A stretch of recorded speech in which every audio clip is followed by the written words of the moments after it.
Presiden Cina Xi Jinping menunjukkan sikap melunak yang langka. Ini terjadi ketika Beijing berupaya membatalkan beberapa kebijakan COVID-19 yang lebih ekstrim. Hal tersebut diungkapkan oleh mantan pemimpin aksi demonstrasi lapangan Tiananmen. Sulit untuk memprediksi hasil dari unjuk rasa sekarang, kata Zhou Fengsuo kepada Newsweek. Zhou merupakan seorang aktivis hak asasi manusia dan mantan pemimpin mahasiswa selama protes lapangan Tiananmen.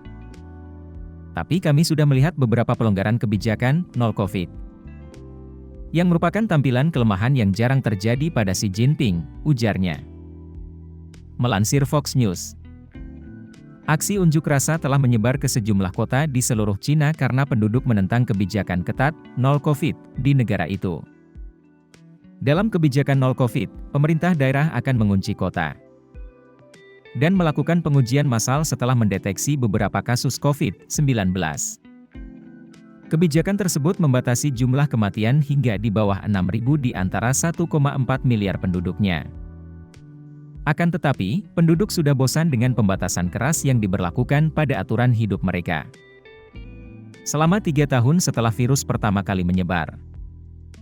Pejabat di wilayah Xinjiang selama akhir pekan mulai melonggarkan pembatasan di daerah dengan penyebaran komunitas rendah. Mereka menyatakan bahwa wilayah mereka pada dasarnya telah mencapai masyarakat nol COVID.